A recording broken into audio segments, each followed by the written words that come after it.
Resto Geek. Et maintenant, bienvenue dans votre émission Livres et JDR. Mangeons, donjons, bouquinons. Petite lecture fantasy que j'ai lue en e-book qui s'appelle Nettle and Bone, que j'avais sur ma petite tablette, qui a obtenu le prix Hugo du meilleur roman. Je l'ai pas lu pour ça. Bon. Je suis même très peu pris sur les bouquins, ça a tendance à me rebuter parce que souvent j'ai pas les mêmes goûts. Avec Mais le priori au de l'oranger, final, je te j'ai comprends. Hein. Voilà, c'est. Non, mais il y a écrit partout que c'est incroyable. C'est bien, mais C'est pas, voilà. Avoir un prix, c'est. Voilà. Et c'est pas une valeur sûre forcément. j'ai découvert que sur les prix comme ça de littérature, souvent, les membres du jury ont le droit de présenter un livre et de voter pour eux-mêmes. Ah. Ouais. Ok. Notamment sur les prix de l'imaginaire et les prix de science-fiction.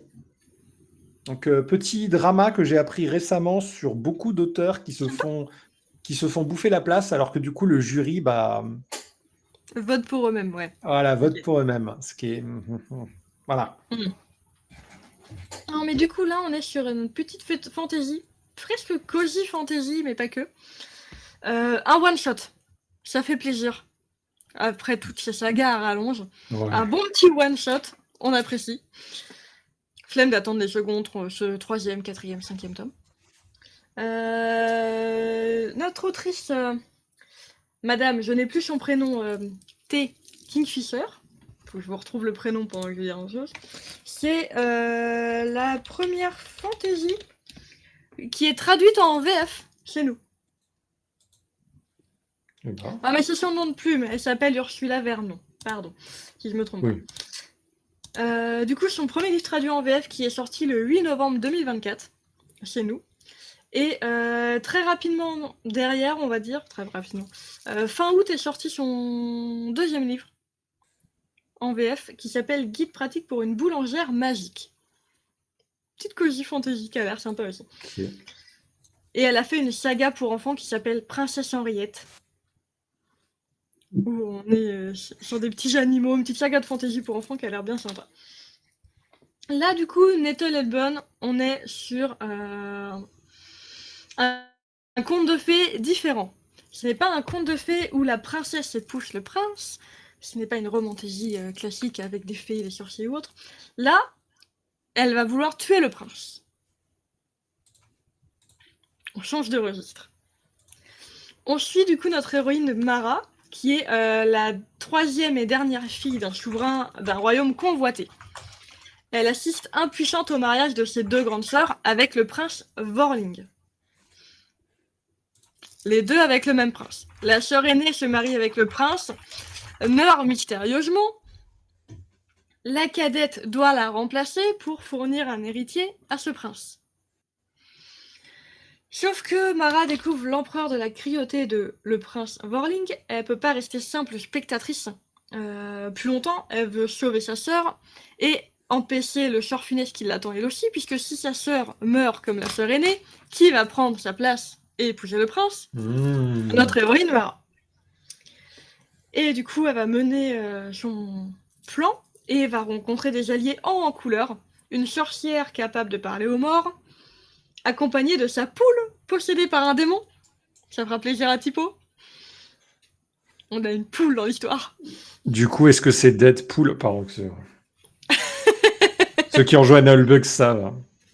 Ceux qui ont vu les... Ah, il est peut-être pas encore sorti. Ceux qui ont vu nos petits réels... Ah non, il est peut-être pas sorti celui-là. Il était peut-être que... peut-être pas encore. Dans le best-of qui est sorti hier. Vous pouvez découvrir Deadpool sur voilà. le best-of. Le best-of est sorti hier. Elle est accompagnée de ces deux personnes, d'un chevalier en disgrâce et d'une fée marraine douée pour les malédictions. Ça ressemble à un début de Princess Esperil. Hein. Ça m'a fait penser... La régie valide. Ça m'a fait penser clairement. Du coup, on est sur un très bon one-shot. C'est original. Clairement, on voit pas tous les jours une héroïne qui va aller tuer le prince accompagnée d'un compagnon aussi bizarre que ça. C'est une quête de vengeance, clairement. Parce qu'une fois qu'elle a découvert tout ça, son seul but, c'est « je vais le tuer. Je ne veux pas qu'il fasse du mal à ma famille. Et je veux pas non plus finir par l'épouser, clairement. Et ça... non. Et du coup, notre héroïne est un peu naïve. Au début, elle est au couvent, tout se passe bien pour sa sœur va avoir des enfants, tout va bien. La petite princesse un peu dorlotée, qui est mise au couvent, parce que faut pas qu'elle rencontre quelqu'un, faut pas qu'elle épouse quelqu'un, puisqu'il faut qu'elle puisse être la roue de secours pour épouser le prince. Les compagnons sont très bizarres, mais tous attachants. Que ce soit la sorcière qui parle aux morts, le chevalier en disgrâce, qui a l'air tout penaud. Et en fait, il est en disgrâce parce qu'il a fait un super geste héroïque. Je vous spoilerai pas lequel. Et la poule possédée. Mais la poule possédée, qu'est-ce qu'elle est drôle.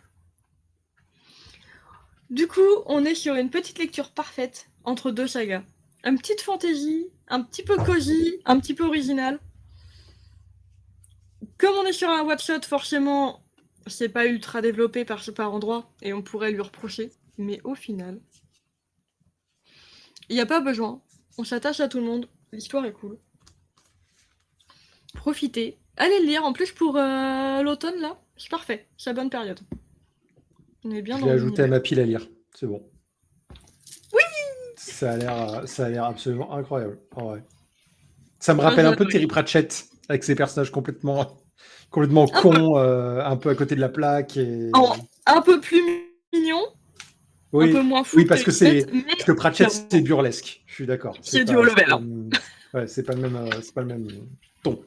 Mais du coup, je suis curieux. Je suis très curieux. Et vu que je suis en train de me taper un pavé, je pense que ce sera parfait pour décompresser après.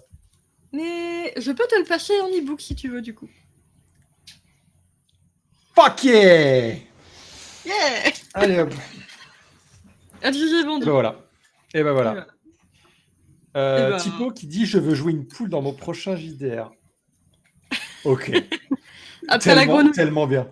Tellement une idée, en vrai, tellement une idée de génie pour des moments d'anthologie. C'est vraiment bien. Faut qu'on fasse un jeu de rôle où Tipo est une poule. J'ai vendu. Ce sera incroyable. Que ce soit le bouquin ou Tipo en poule. Exactement, Tipo en poule. Tipo qui devra mettre un chapeau en forme de crête. Ouais. Voilà. Non, mais il va se faire une coupe Iroquois, ça marchera très bien. Parfait.